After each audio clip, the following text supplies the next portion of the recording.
சீன தேசத்திலும் ஜப்பான் நாட்டிலும் கூட இந்த மந்திரங்களுக்கும் எந்திரங்களுக்கும் தந்திரங்களுக்கும் நம்பக்கூடிய நம்பகத்தன்மை அந்த நாடுகளிலே அதிகமாக இருக்கிறது.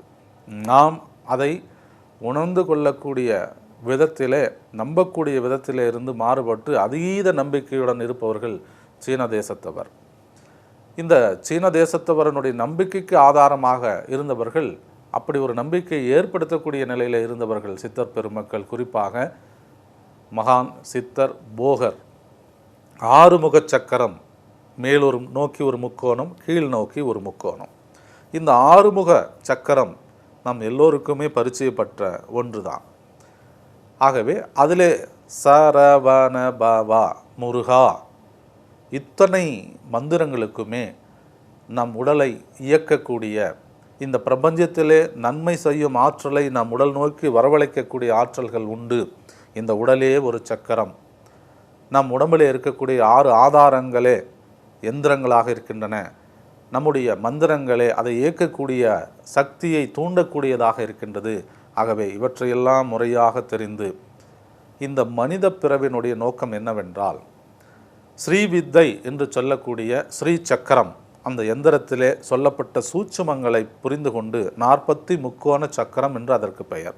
ஒவ்வொரு ஆவரணமாக கடந்து பிந்துஸ்தானத்திலே இருக்கக்கூடிய சக்தி சிவனை நாம் தரிசித்து முக்தி மோட்சம் பெற வேண்டும் என்பதுதான் இந்த மனித பிறவியினுடைய நோக்கம்.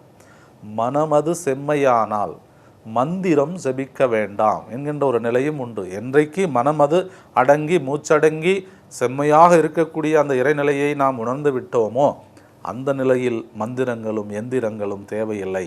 மனமது செம்மையானால் மந்திரம் ஜபிக்க வேண்டாம். ஆனால் அந்த இடத்திற்கு செல்லக்கூடிய பாதைக்கு மந்திரமும் வேண்டும், தந்திரமும் வேண்டும், எந்திரமும் வேண்டும். அப்படி அந்த மந்திரத்தையும் எந்திரத்தையும் தந்திரத்தையும் பயன்படுத்தி நம் உடலுக்குள்ளே இருக்கக்கூடிய சக்தி சிவ ஆற்றல்களை புரிந்து அகார உகார மகாரங்களை தெரிந்து கொண்டு நாம் முக்தி மோட்சமடைவதற்கான அந்த வாய்ப்பை பெறக்கூடிய வழிமுறைகளை ஸ்ரீவித்தை தான், அந்த சக்கரம்தான் நமக்கு உணர்த்துகின்றன. சித்தர்களும் ஞானிகளும் முனிவர்களும் பூஜை செய்தது அந்த ஸ்ரீ சக்கரத்தை தான். அது ஒரு வகையான சக்தி எந்திரம். அதிலே சக்தியும் உண்டு, சிவனும் உண்டு. ஆகவே எந்திரம் இல்லை என்று சொல்வதற்கு இல்லை, மந்திரம் இல்லை என்று சொல்வதற்கும் இல்லை. இதெல்லாம் நமது முன்னோர்கள் நமது நாட்டிலே பிரயோகப்படுத்திய ஒன்றுதான்.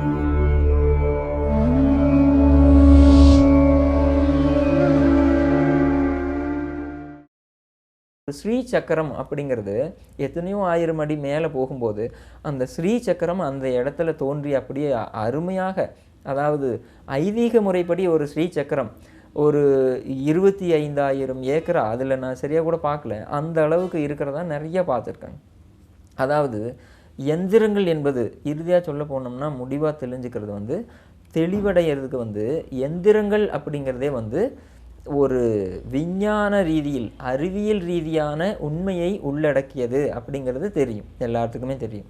இப்போ அதுக்கு நிறையா எதுக்காக இந்த இறை வழிபாட்டில் இந்த மாதிரி எந்திரங்கள் தோன்றியது, எந்திரங்கள் மூலமாக நாம் கண்டிப்பாக மனித வாழ்வை வளப்படுத்த முடியுமா அப்படின்னு பார்த்தா, ஒரு மந்திரங்களோடு ஒரு எந்திரம் வைத்து நம்ம பூஜை புனஸ்காரங்கள் செய்யும்போது அந்த எந்திரங்களில் இருக்கக்கூடிய ஒரு கோடுகளும் உயிர் துடிப்புடையவை.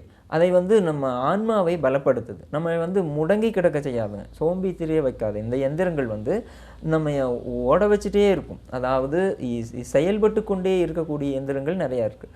ஒரு தொழில் வளர்ச்சி அடையாமல் இருக்கிறவங்கள நிச்சயமாக ஒரு 48 நாட்கள், அதற்கு ஒரு மண்டலம்னு சொன்னோம்னா அந்த நாட்களுக்குள்ளேயே அவங்கள ஒரு சவால் விட்டு அந்த தொழிலை வெற்றி பெற செய்யக்கூடிய எந்திரங்கள் கூட இருக்குது.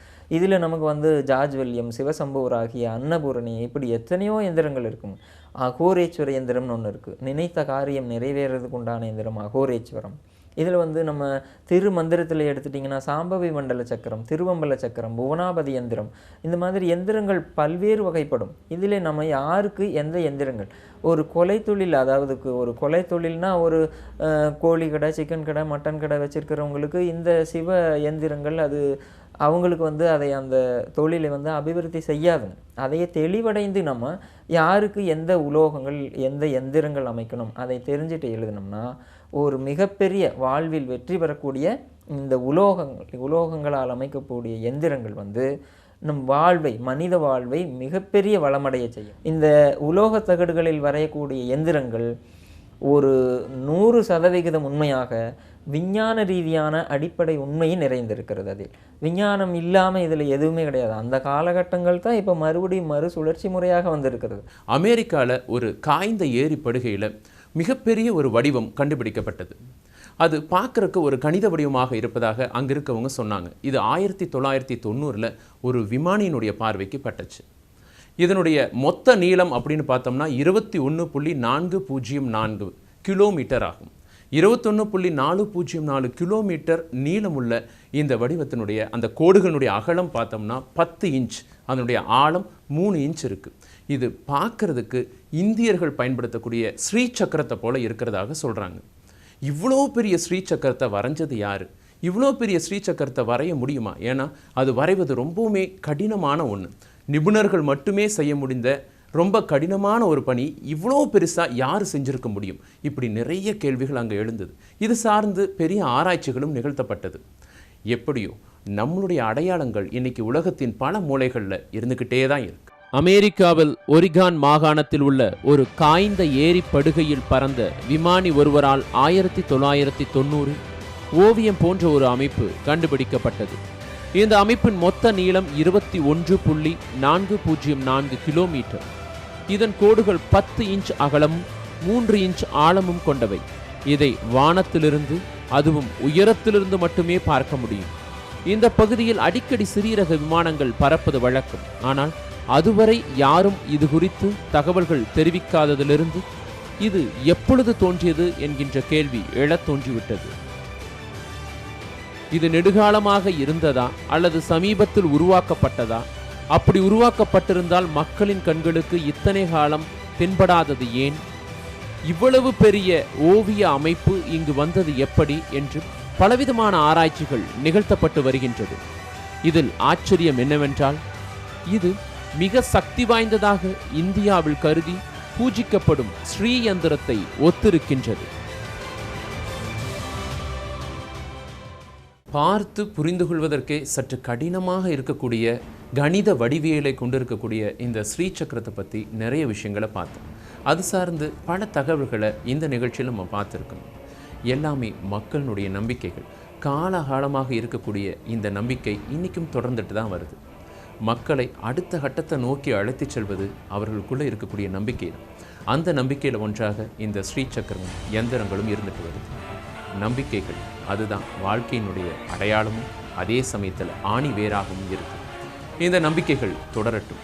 நம்முடைய தேடலும் தொடரும். இது 8ஆம் அறிவு. நன்றி, வணக்கம்.